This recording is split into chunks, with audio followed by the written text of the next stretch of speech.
I was standing in line at the Ace Hardware on 5th and Holloway, holding a sprinkler head in one hand and a receipt for a $3 hose washer in the other, when I saw it. Her story. Public. Not a message. Not a mistake. A story. A selfie, taken in our bedroom. No, my bedroom. Still messy from the night before. My shirt, the navy one with the frayed collar she always said made me look trustworthy, was crumpled in the background, half hanging from the cedar bench I built from scratch last summer. She was grinning, lipstick bright, cheeks flushed, her shoulder bare under the slip of a familiar lace strap. The caption sat just beneath her chin, like a tattoo she didn't even feel anymore. Upgrade complete winking face. Behind her, lounging against my side of the bed like a discount cologne ad, a man I'd never seen. Tank top, chain, smug little half smile. One arm folded behind his head like he lived there. And from the look of it, maybe he thought he did. I didn't say a word, didn't gasp or scroll or zoom in. I just locked the screen. The man behind me coughed, impatient. I stepped forward, paid for the sprinkler head, and nodded when the cashier asked if I needed a bag. Back in the truck, I sat for exactly 12 seconds. Then I turned the key, drove home, parked in the driveway, walked through the front door, and set my keys on the kitchen counter. Not loudly, not dramatically. I just placed them down, neatly between the dog-eared copy of Bon Appetit and the soy candle she bought last fall. She wasn't home. I knew she wouldn't be. Saturdays were for errands, waxing appointments, brunch, long walks with her AirPods in. Once, I'd asked where she always went. She laughed and said, "I need space. You wouldn't understand." She was right. I didn't. Not then. I walked the perimeter of the house, quietly, room by room. I wasn't looking for anything. I just needed to feel the edges of the place one more time. The molding I installed myself in the den. The scratch in the hardwood from when we moved her piano in. The hallway mirror that still hung crooked because it felt more artsy that way. The dog barked next door. The wind moved the chimes. Somewhere in the distance, a kid yelled, "Mom!" And I realized as I stood in the guest room, the one I was never allowed to paint, that I wasn't sad. I wasn't angry either. It was something colder, deeper, like the moment before a dive, when your body knows it's about to hit the water and just accepts it. On my way out, I glanced once more at the front door. The wreath was still up, even though it was from last season. She said it gave the house charm. I thought it looked desperate, like it was trying to convince the world it hadn't already been abandoned from the inside. I didn't leave a note. She wasn't owed one. Instead, I grabbed the manila folder from the bottom drawer of my old roll-top desk, the one she said clashed with the modern aesthetic. It was labeled in neat block letters, pinned by my hand 8 years ago. Victor Agreement, Joint House Clause, Trigger File. I put it in my leather satchel, the one with the scuff from my Denver trip, walked outside, and locked the door behind me for the last time. Not once did I look back, because the war was over, and she'd fired the last shot herself, with a smirk, a shirt strap, and a goddamn emoji. She laughed. Not a private giggle. No, this was full volume, red wine in hand, toss your head back laughter, the kind she reserved for brunches with her circle of divorcees and dating app optimists. Over a mimosa she didn't pay for, she told them all. He finally gave up. Took him long enough. And they, those well-practiced veterans of yoga retreats and manifesting seminars, all hummed in approval. "You deserve peace," one said. "New energy," chimed another. "He was dragging you down," a third offered. Fork paused mid-avocado toast. She smiled into her drink. "He'll be back," she added. "They always come back. Probably sleeping in his truck right now." She was half right. I wasn't sleeping in my truck. I wasn't couch surfing. I wasn't spiraling or drinking or composing angry monologues to no one in the mirror. I wasn't even talking about it. I was downtown, in a small but well-appointed office on the 11th floor of a building whose windows hummed with old electricity and quiet power. The kind of place no one photographs, but everyone fears when they see the return address on an envelope. Across from me sat Victor. Victor doesn't wear suits anymore. He wears black. Always. Sweaters in winter, polos in summer. Minimalist watch. Clean desk. His handshake hasn't changed since we met. Firm, brief, and final. Like a man trained to end things. We shook once. He nodded toward the chair. No small talk. Just motion to the thick manila folder already waiting in front of him. "You brought the file?" he asked, like he already knew the answer. I placed the envelope on the table. He slid it open. Inside were 3 printed screenshots. The selfie, the caption, the timestamp. He didn't flinch. Instead, he opened his drawer and pulled out a bound agreement. 10 pages. yellowed slightly at the edges. Dated 6 years ago, the day we started gutting the house. Back when I was too proud to take out another mortgage and too stubborn to delay the kitchen remodel. Victor had fronted the money, a private equity loan, with terms even I hadn't fully appreciated at the time. He laid the document flat, flipped to the clause, highlighted in dull orange ink. Section 8. Trigger clause, marital dissolution via infidelity. In the event that the primary occupant, spouse A, vacates the property due to verified infidelity on the part of spouse B, all ownership rights shall transfer to investor party, Victor L. Price, upon submission of said proof and agreement by spouse A. No contest shall be recognized if proof is publicly submitted by spouse B in any format identifiable by name, location, or shared property. He tapped the clause once. No drama, no glee, just clarity. She submitted proof herself. Timestamped. Geotagged. Public. No password protection. I nodded. Victor flipped the last page of the agreement and slid it toward me. Then all I need, he said, is your signature. And that's when I remembered how this clause came to be. Back when we were stripping the place down to studs, she'd wanted imported tile. I wanted to pay off the HVAC loan first. We argued. She sulked. I gave in. But the budget didn't stretch that far. I needed Victor. He agreed, but only if we drafted a joint ownership clause with built-in legal triggers. I didn't argue, because I didn't think I'd ever use it. Back then, she was still humming in the kitchen while painting her own cabinet doors. It felt impossible that this would end in signatures and silence. But it hadn't ended. It had evolved. I signed in black ink. Neat. Controlled. Just below my printed name. Victor stood, walked to the side cabinet, pulled out a portable notary kit, set it on the desk. I'll have the title company file the ownership change by Monday, he said. I raised an eyebrow. You kept the notary kit all these years. He smirked. Just slightly. You're not the only one who plans ahead. He signed. The seal went down with a satisfying thunk of certainty. I exhaled. Not relief. Something sharper. Because this wasn't revenge. This was removal. A surgical extraction of what no longer served its purpose. And all it took was a selfie, a smile, and a contract no one thought mattered anymore. Except me. And Victor. She wore white to the first meeting with the realtor. White blouse, white phone case, white designer sneakers with the little gold logo that caught the light just right when she crossed her legs. Her sunglasses stayed perched on her head like a tiara. Her iced coffee matched her nail polish. And when she talked about staging the space for maximum flow, she used a tone like she was already auditioning for her own HGTV spinoff. The realtor, Ryan, mid-30s, way too tan for February, nodded along like a Labrador with a license. She told him she was exploring opportunities, maybe downsizing, maybe investing elsewhere.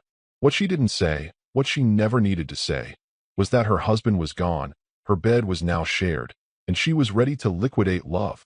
As one of her Instagram captions so helpfully phrased it under a photo of her posing in the dining room with a measuring tape. She brought in a stager, picked sample palettes, talked about resale psychology and accent walls, and whether the fireplace would pop more if they removed the old stone facade. Every decision was urgent. Every conversation framed like she'd done this before, because in her mind, she had. The house was hers. Emotionally, symbolically, practically. That was her version of the truth. Her friends supported it. You lived there. You built it. You made it a home. She repeated it often enough that it stopped being a justification and became a mantra. So when Ryan called her that Friday afternoon, she barely looked up from the throw pillow display she was photographing. Hey, quick thing, he said, his tone still casual. I ran the initial title lookup like we talked about. Nothing big, just basic pre-listing prep, you know? Yeah, of course, she replied breezy. Want me to send you the old purchase agreement? Well, that's the thing. It's not showing you as the current owner on the main registry. Not directly. She paused. What do you mean not directly? Like, there's a joint ownership listed, but the active title holder isn't your name. She rolled her eyes, smiling to herself. That's probably old. We did a weird refinance like 5 years ago. It must not have updated. I'll dig up the paperwork. Ryan gave a nervous chuckle. Yeah, maybe. But I also checked the last recorded transaction. There's a transfer document filed last week. Not to you. That made her stop walking. Last week. Yeah. Just weird, right? Probably clerical stuff. I'll call the title office and pull a deeper record. No big deal. She brushed it off with a laugh. Honestly, you sound more worried than I am. But after they hung up, she didn't go back to the pillows. She stood in the middle of the room, Her living room, where she once told him the sectional was non-negotiable, and something cold crept up her spine. She shook it off, told herself it was nerves. Selling a home is stressful. Everyone says so. The next morning, she was back at it, picking doorknobs, arguing with the stager about whether or not the piano should stay.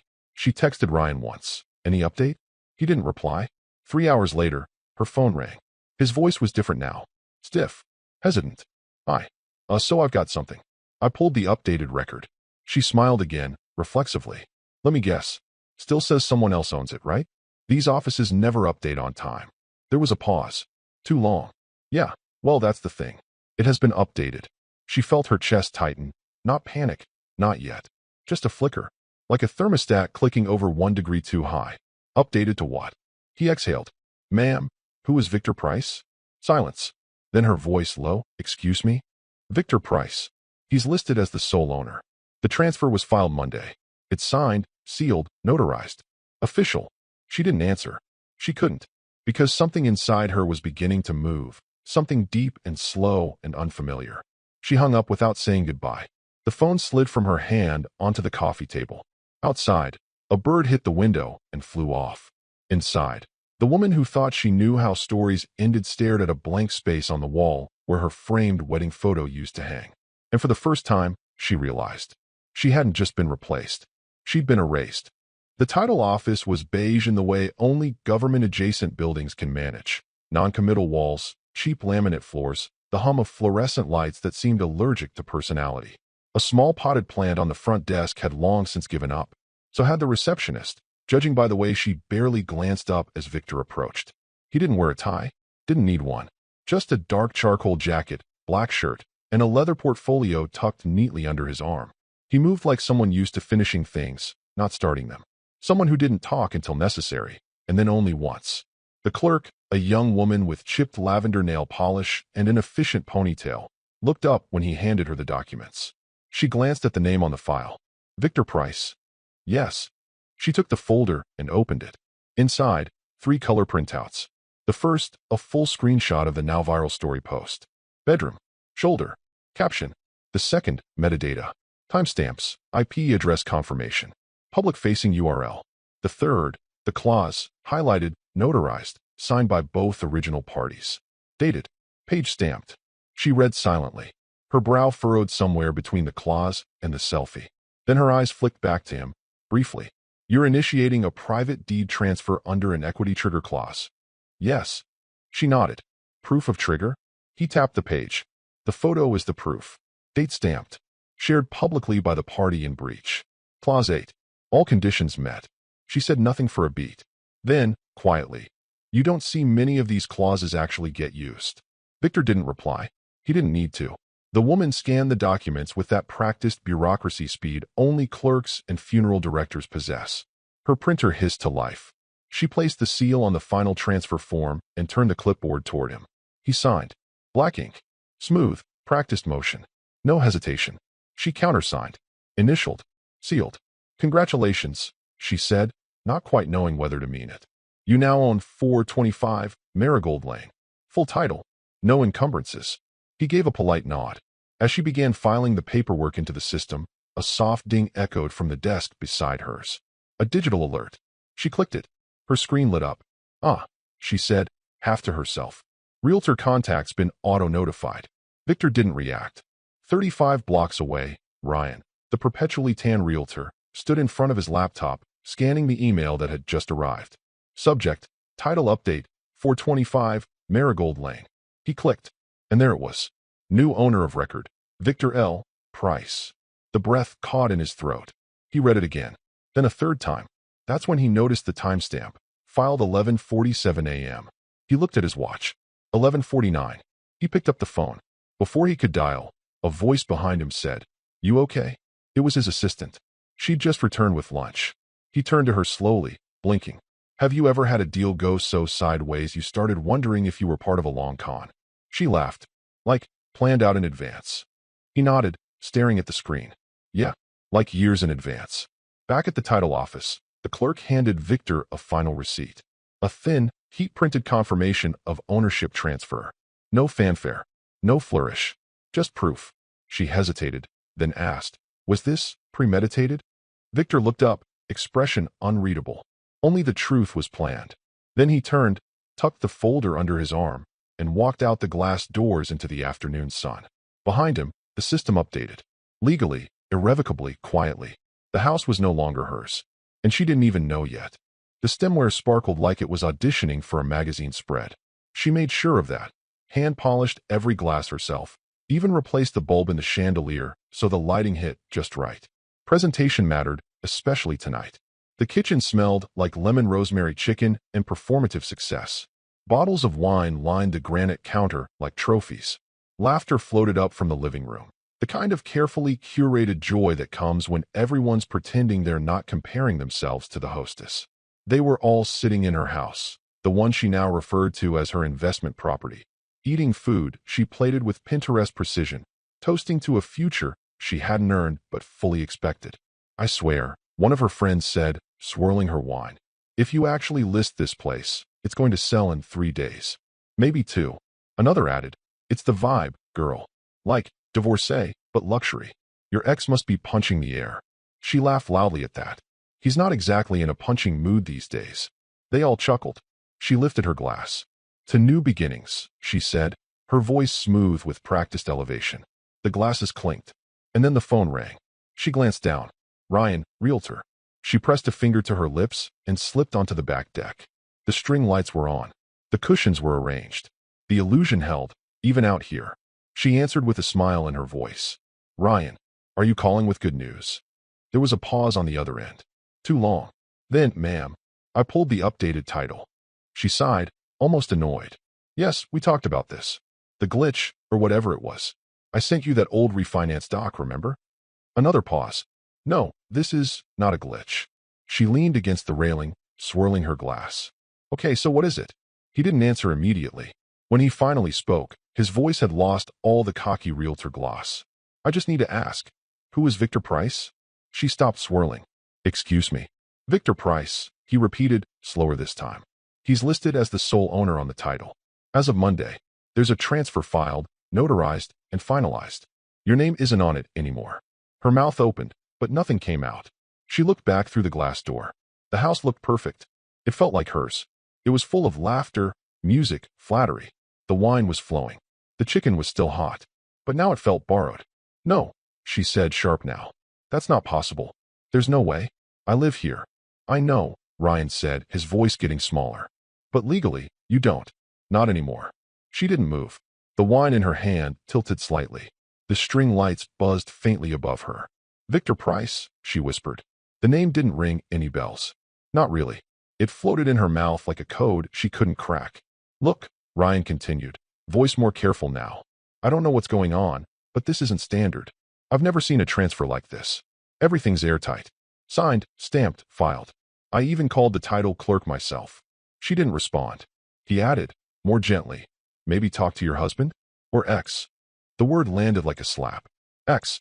She ended the call without another word and stood alone in the golden haze of decorative lighting. Inside, someone called out, "Hey, where's more wine?" She didn't answer. Her hand trembled, just once. She tightened her grip. She looked around the deck. The potted ferns, the teak furniture, the monogrammed welcome mat she had custom ordered from Etsy. It was all arranged for show. But now it felt like someone else's stage. Victor Price. The name echoed, unfamiliar and yet sharp-edged. She looked at her phone again, then at the house. Her house, still brimming with compliments and illusions. And suddenly, for the first time in her carefully staged little world, she realized. She had no idea who was really holding the keys. She didn't even say goodbye to her guests. The moment she stepped back inside, she moved like a ghost, drifting past the dining table, ignoring the empty wine bottles and half-finished jokes still bouncing between walls she now suspected weren't hers. She didn't even glance at the woman laughing loudly about the guy with the terrible tie on hinge, or the man pouring himself a second glass of her best red. None of it mattered anymore. She made it to the bedroom, their bedroom, where that now infamous photo had been taken, and yanked open her laptop like it had personally betrayed her. The screen flared to life. The real estate dashboard should have greeted her by name. It always did. "Welcome back, Elizabeth." She waited for it. Instead, access denied. Account disabled. Contact administrator. She refreshed. Same result. Again and again. Then she clicked the title database portal directly, entered the property ID. She'd done this 3 times last week, just to be ahead of the stager's requests. It always worked. But now, this record has been restricted. Please contact the county title office for access. Her hands began to shake. Not visibly, not yet. But inside, something buckled. She called the title office. Hold music. She paced the room, kicking off her shoes, muttering under her breath. It's a mistake. It's just a mistake. Bureaucrats are useless. Finally, a voice answered. Female, calm. Too calm. County Title Services, how may I assist you? I need to verify ownership for a property. For 25, Marigold Lane. Name, Elizabeth Halberd. Should be under Halberd or Elizabeth Monroe, depending on how it's indexed. I filed the original co-ownership with she stopped herself, with my husband. A while back. There was a pause. Typing. I'm sorry, ma'am. That property is currently listed under a different name. A chill crawled down her spine. What name? Victor Price. She inhaled sharply. No, that's not right. That's a mistake. There must have been a clerical error. I can verify the filing date, the woman said gently. Fine. Filed Monday morning. Executed by joint party agreement. Supporting documentation submitted with signed trigger clause. No, she said louder now. You don't understand. This is my house. I live here. I've lived here for 11 years. He left. I stayed. The utilities are in my name. My sheets are on the bed. I understand, ma'am. But the legal title has transferred. No, that's impossible. You can't just take a house. I didn't sign anything. I didn't approve a sale. You don't need to. According to the clause, only one party needs to act if the trigger is met and verified. What trigger? She snapped. There was another pause. Then, the clause refers to infidelity. She couldn't breathe. The woman added, there's also a digital affidavit, notarized. Your husband signed it. The day after the date listed on the photographic evidence. It took her a moment. Then she remembered. The selfie. The story. Upgrade complete. She hung up without a word. Just ended the call and stood there in the quiet room, surrounded by the silence of a house already slipping through her fingers. She pulled up the county's public filing system. Searched the address. There it was. Title transfer. Victor L. Price, sole owner. She clicked the document. PDF loaded. Her own name, once printed on that deed, was now gone. Struck like a typo. And just above the seal, she saw it. Signature of initiating party, Thomas Halberd. Her husband's name. Signed in calm, steady ink. Dated the day after the selfie. The morning she'd gone to brunch with her friends and joked about finally being free. She called him. It rang once. Then straight to voicemail. Not even a message. Not even a chance to beg. She sat down hard on the edge of the bed, suddenly aware that even the mattress beneath her might not belong to her anymore. The walls, the floors, the locks, none of it answered to her. Her phone buzzed with a group text. Babe, that dinner was amazing. When are you listing? Smiling face with hard eyes. She didn't answer. She just stared at the closet, half hers, half empty, and for the first time in her adult life, understood what it meant to exist in a space that no longer acknowledged her presence. The floor didn't creak beneath her anymore. It held her like a stranger. She didn't bother calling ahead. Didn't ask for an appointment. Didn't check the time. She just drove. Hair pulled back in a rushed bun. No makeup, hoodie thrown over whatever she'd been wearing when the illusion cracked. The traffic lights blurred. She barely noticed. Her hands gripped the steering wheel like she could squeeze sense out of the world if she just held tight enough. She knew where Victor's office was. Everyone did, if they'd been around long enough. Corner building, downtown, the one with the understated lobby that whispered wealth and wiped smiles clean off faces. She pulled up in front, threw the car into park, half in a red zone, and marched through the glass doors like she owned oxygen. Victor's assistant looked up, her expression perfectly professional, almost pleasant. Ms. Halberd, I need to speak with him, Elizabeth snapped. The assistant didn't flinch. One moment. She picked up the phone, said nothing more than she's here, and hung up. 30 seconds later, Victor emerged. No tie, no theatrics. Calm as a winter lake.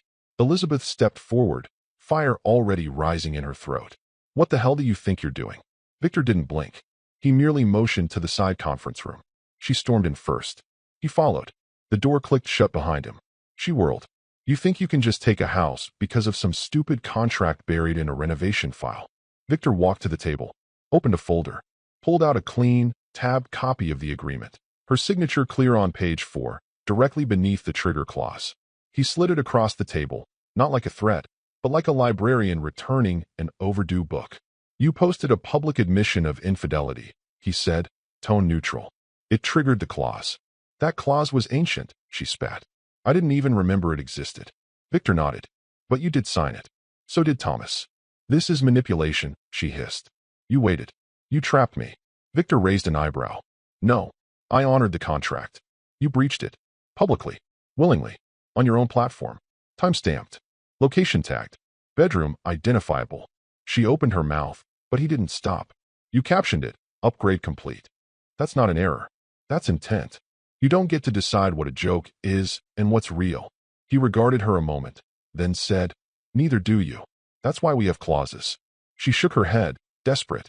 This was my house. I lived there. I paid bills. I hosted Thanksgiving. Victor cut in, quiet but sharp. And when you needed money for the second remodel, you and your husband agreed to private equity funding. I provided it, with stipulations, one of which gave me first right of refusal and ownership in the event of marital breach. He gestured to the contract again. Clause 8. Her eyes darted to the page. She read it again, this time slowly, the words sinking like stones in wet sand. All ownership rights shall transfer to investor party upon submission of public, verifiable evidence of infidelity by spouse B. She dropped the folder. This is insane. No one enforces this kind of thing. Victor folded his hands. I do. There was a long silence. Only the hum of the air vent between them. She stared at him. Then her voice cracked, soft, nearly human for the first time. You planned this. You wanted this. He didn't smile. Didn't flinch. No, but I'm a man of terms. She stepped back like she'd been slapped. Rage curdled into something smaller. Something tighter. Humiliation. I didn't even know who you were. Victor nodded. That's what makes this so efficient. She blinked. Excuse me. I'm not the villain. I'm not the hero. I'm the hinge. The thing you never thought would move until it did. He stood, buttoned his jacket. This isn't a negotiation. It's enforcement. He walked to the door and paused. One more thing, Ms. Halbert. She didn't respond. Victor turned his head, just enough to speak. If you contact your ex again, or attempt to enter the property without clearance, you'll be trespassing. And I always prosecute trespassers, even the ones who used to decorate the living room. Then he walked out, and she stood alone in the sterile conference room, looking down at a signature she once thought meant nothing. Her own, in black ink, under a clause that now had teeth. He was the type of man who thought volume was power. Tall, built like a gym membership that skipped leg day, wearing shirts that strained at the sleeves and sunglasses indoors. The kind of guy who called waiters boss, posted Instagram stories about grinding, and thought quoting Wolf of Wall Street made him a negotiator. She called him Mason, but his legal name was probably something like Bryce or Chadwick. Victor didn't care enough to look it up. What mattered was the voicemail he left. You think you can just steal someone's house? Mason barked into Victor's voicemail like he was auditioning for a courtroom drama. You think this is over just because you filed some ancient paperwork? I know people. We're getting lawyers. You better be ready to explain your little scheme to a real judge, bro. Victor didn't respond. He never does, verbally. Instead, he played the voicemail once. Then again. Then opened a new email. 2. Redacted at lawpartners.co. CC. County Realtor at titleconfirm.org. Ryan.Miller at marigoldrealty.com. Subject, unauthorized claims and threat of trespass. Attached, a typed transcript of the voicemail with timestamps and caller ID metadata. A second attachment, a legal memo from 3 years ago confirming the clause's enforceability and the deed transfer mechanism. A third, the county file log confirming the title update. The subject line alone did most of the heavy lifting. The final sentence in Victor's email was classic Victor. If Mr. Mason enters the property again, please consider this formal notice of intent to prosecute trespass under Penal Code 602. Then he hit send. By 5:43 p.m., Ryan the realtor received a text from the county title office. FYI, notice of ownership confirmation filed. Associated parties informed. Third-party trespass claim in process. Meanwhile, Elizabeth and Mason were still in the house, pretending like the floorboards hadn't already disowned them. He'd arrived with takeout and bravado, all charm and chest puffed up. Babe, this whole thing's a joke, he'd said, setting plastic bags down on the marble island. Some dusty investor thinks he can pull strings? Please. I've dealt with clowns like that. She clung to his confidence like a life raft. They ate on the couch. Chinese food containers. Wine again. She tried to act like it was still her home, but she flinched when the doorbell rang. Mason rolled his eyes. Probably that stager again. Didn't she leave half her crap here? He opened the door. A sheriff stood on the porch, not in full uniform. This was a courtesy visit. Low-key. Paper in hand. Neutral tone. Evening. I'm here on behalf of the county title registrar. Mason straightened. Is there a problem? The deputy held out the paper. This is a courtesy notice regarding a formal deed transfer on this property. It's been executed, recorded, and finalized. The new owner has issued a no-contact order and filed a statement of intent regarding trespass. Mason laughed. Trespass? I live here. The deputy looked at the paper. You're not listed on the deed. And neither is she. He nodded toward Elizabeth, who had emerged behind Mason, mouth slightly open. This isn't an eviction. Yet, the deputy continued. But the owner has legal authority. He can enforce removal at will. You may want to vacate voluntarily before it escalates. Wait, this is insane, Mason started. You can contest it, the deputy offered. But I suggest doing it from a different address. He tipped his hat and walked away. No yelling. No drama. Just documentation. Back inside, Mason turned to Elizabeth, his voice just a few decibels too loud. You knew about this Victor guy?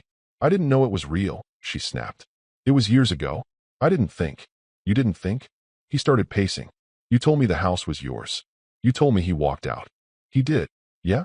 Then why the hell is my name on a sheriff's courtesy notice? She didn't answer. She couldn't. He shook his head, grabbed his keys, and left without another word. The takeout was still on the table. She sat in silence. No wine tonight. No toast. No friends. Just the realization that the man she tried to replace had erased her, and the man she brought in to replace him was already gone. She parked across the street like a trespasser, engine idling for a full minute before killing it.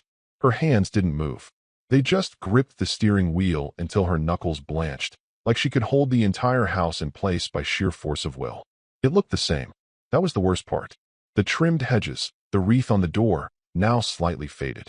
The curtains she picked out at the Spring Home Expo still hung just so, angled to let the light pour across the foyer tiles. From the outside, it was hers. Every square foot bore her fingerprints, her color swatches, her imagined future. But her name? Gone. She crossed the street slowly, keys in one hand, resignation in the other. She didn't bother ringing the bell. She still had a key, though she knew it wouldn't work for long. To her surprise, the door was open. Not wide, just enough. She stepped inside. The air smelled different. Not bad, just sterile, like it had been aired out deliberately. The kind of clean that follows closure. Footsteps echoed from the hallway. Not hers. She turned the corner and saw him. Victor, walking beside a man in khakis with a clipboard, some kind of home inspector, probably checking foundation levels or insulation specs. The two were mid-conversation, casual, as if discussing a hotel remodel. Victor glanced at her, but didn't stop walking. She raised her voice. I just need time. He paused, checked his watch. 1 hour, he said flatly. After that, the locks change. She scoffed. You can't be serious. Victor didn't blink. You have 58 minutes now. She wanted to argue, wanted to scream. But what would she say? That the walls owed her something? That the staircase remembered her footsteps? Instead, she walked past him, shoulders stiff, into the bedroom. The same room where it all started. Where she took that photo. Where she smiled at the lens, smug and satisfied. Captioned it with a joke she thought was clever. Upgrade complete. Now, the bed was stripped. The duvet gone. Only the mattress remained, flattened slightly in the middle like even it had given up.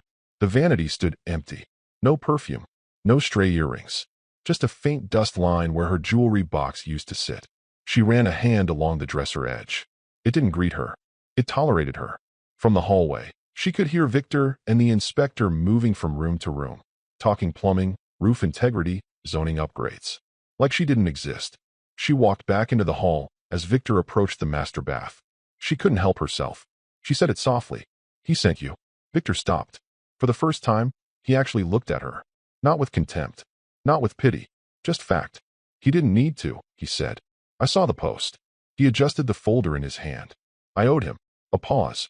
And I always pay my debts. He turned and continued walking. She stood in place, spine brittle. Owed him. She whispered to no one. A flash of memory hit. A cookout 4 summers ago.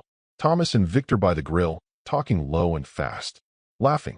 Something about college days, about a favor repaid someday. She hadn't listened. She was too busy photographing the potato salad for Instagram. Now the debt had come due, and she was the payment. She moved mechanically through the rest of the house, gathering what little hadn't been boxed already. A few books, a coat, a set of baking pans she knew no one would ever use again. Everything else, left behind, because it wasn't hers. It never had been, not really. Victor didn't follow her out, didn't say goodbye, just kept moving through the house like he'd lived there longer than she ever had. And maybe, in a way, he had. She stepped out the front door. No one watched her leave. No neighbors peeked through blinds. The world just kept spinning. As she shut the door behind her, a small click echoed back, a sound that meant nothing to anyone else. But to her, it was the sound of a house no longer recognizing her scent. The mattress was thinner than memory allowed, lumpy in the wrong places, stained in one corner. The friend she was staying with, Amanda, had apologized profusely. "It's just temporary, babe. You'll bounce back. You always do. But bouncing requires force." And Elizabeth had none left. The spare room was a sunroom, really, converted awkwardly, with curtains that didn't quite close and a rug that curled up at the edges like it was afraid of her. Her clothes lived in 2 reusable grocery bags. Her shoes, once arranged like boutique displays, now sat in a plastic bin beside an IKEA desk that wobbled when touched. No one called. Not anymore. Mason hadn't texted since the night of the sheriff's visit. She tried to explain, tried to tell him Victor had manipulated something ancient and unfair. But Mason didn't care about legal nuance. He cared about appearances. And disappearing. She tried reaching out to Ryan, the realtor. Just a friendly, "Hey, sorry if things got messy. Maybe we can reset?" He never responded. By then, word had gotten around. Realtors talk. Title offices whisper. Assistants relay details they pretend not to have overheard. A woman who tries to sell a house she no longer owns? That's professional poison. So she scrolled real estate apps now, not as an owner, but as a voyeur. A browser in exile. It happened late one evening. She was lying flat, wrapped in a throw blanket that smelled like vanilla and dust. Her phone buzzed once. New listing alert. 425, Marigold Lane. Her thumb hovered. She stared at the notification longer than necessary. Then she tapped. The screen loaded slowly, as if mocking her. The address. The photo. She blinked. The house looked better. Crisper. Sharper. The walkway had been pressure washed. The hedges trimmed. A new front door, darker wood, brass hardware. The windows gleamed. And there, standing side by side on the front steps, Victor and Thomas, both in dark blazers, shaking hands, calm, confident, the kind of image that screamed quiet power. The caption beneath the photo read, "Renovation underway. Legacy preserved." She dropped the phone. It hit the wood floor with a dull slap. She didn't scramble to pick it up, just stared at the ceiling, chest hollow, eyes dry. That phrase echoed. Legacy preserved. Not hers. His. He'd never raised his voice, never made a scene, never chased her down or begged her to explain. He'd just moved with precision, with allies, with contracts. And she, who had posted one photo, smug and public, had deleted it days later. But the internet remembers. So do deeds. So do friends like Victor. There was no vengeance, no destruction, just subtraction. She'd been removed. Cleanly. And now, she was a footnote in someone else's house. Because she thought she upgraded. But the house upgraded her. Right out of the story.